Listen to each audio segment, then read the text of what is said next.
સૌએ જોયું કે છબીમાંથી છબી ફાઇનલ હતી, પણ આ એક જ ઉમેદવારે જાહેર કર્યું હતું કે ગૌ માતાનો અવાજ હું ઉઠાવીશ. આખા ગુજરાતમાં એક સીટ આવી તો ગૌ માતાના આશીર્વાદ આપ સૌના ગૌ માતા કી અને ગૌ ભક્તોનો ખૂબ ખૂબ આભાર માનું કે લોકસભામાં ગાય માતાનો અવાજ ઉઠાવ્યા પછી તો પહેલામાં પહેલું કોઈએ સ્વાગત કર્યું હોય તો લાકડી તાલુકે કર્યું છે. અને લોકસભાની ચૂંટણીમાં પણ સૌથી તાલુકાની દ્રષ્ટિએ વધારે લીડ એ પણ લાકડી તાલુકે આપી છે. એટલે લાકડી તાલુકાનો બંને વખતનો આભાર વ્યક્ત કરું છું.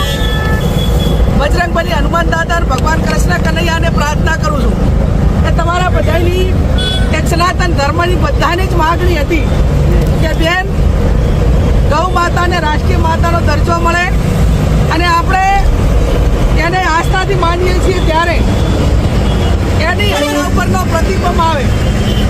આ કાયદો લોકસભામાં આવે એવું કાંઈ થાય એવું લોકસભામાં અવાજ ઉઠે.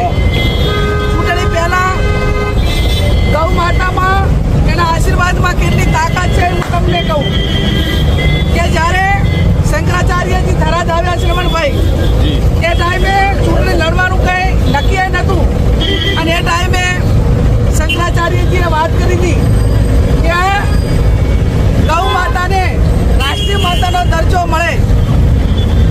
જે અવાજ ઉઠાવશે એનું ગૌ માતાનું કલ્યાણ કરશે અને એને આશીર્વાદ આપશે. સૌથી પહેલા મેં 4મા મુકામે કીધેલું કે હજુ નક્કી નથી પણ તમારા બધાના આશીર્વાદથી બનાસકાંઠાની જનતાના આશીર્વાદથી લોકસભાની ચૂંટણી લડવાનો મોકો મળશે અને પ્રજાના આશીર્વાદ મળશે, ગૌ માતાના આશીર્વાદ મળશે તો 100% દિલ્હીમાં જઈ અને ગૌ માતાને રાષ્ટ્રીય માતાનો દરજ્જો મળે. અને આપ સૌએ જોયું કે છબીમાંથી છબી ફાઇનલ હતી, પણ આ એક જ ઉમેદવારે જાહેર કર્યું હતું કે ગૌ માતાનો અવાજ હું ઉઠાવીશ. આખા ગુજરાતમાં એક સીટ આવી તો ગૌ માતાના આશીર્વાદ આપ સૌના ગૌ માતા કી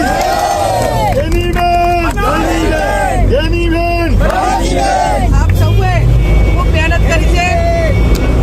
આપણા શંકરાચાર્ય આશીર્વાદ આપ્યા.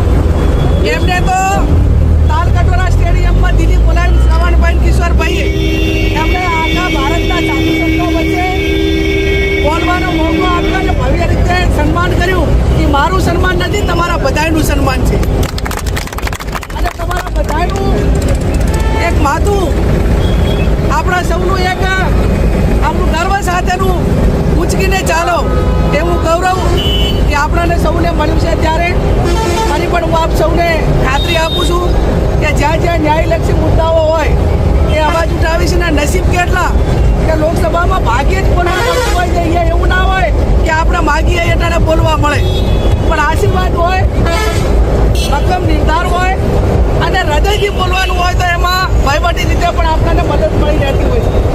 આંગણવાડીવાળાની વાત હોય, ચાંદીપુરા વાયરસની વાત હોય કે ગૌ માતાની વાત હોય, આ પૂરી તાકાતથી લોકસભાના સત્ર દરમિયાન આપણે વાત કરી છે.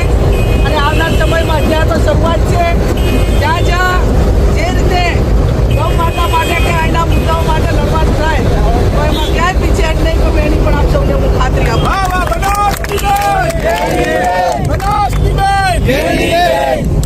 સમગ્ર બનાસકાંઠાના તમામ ગૌશાળાના સંચાલકો અને તમામ જે ખૂબ મને એ ટાઈમે તાલકટોરા સ્ટેડિયમ ખાતે પણ કીધું હતું કે હું લોકસભાની ચૂંટણી જીતી ત્યારે કદાચ ગુજરાતમાંથી અભિનંદન માટે કરીને ફોન આવ્યા મારી જનતા બનાસકાંઠાની જનતા એમને જશ્ન મનાવ્યો હોય, પણ ગૌ માતાની વાત જ્યારે લોકસભામાં કીધી ત્યારે આખા ભારતમાંથી મને ફોન આવ્યા અને બધાએ અભિનંદન આપ્યા અને ગૌ માતાના કામ બદલ એક સારા કાર્ય માટે ફરી એમને મને શુભેચ્છાઓ પાઠવી.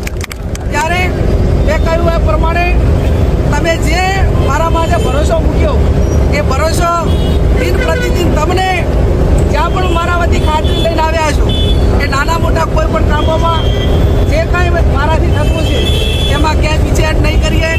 આવનાર સમયમાં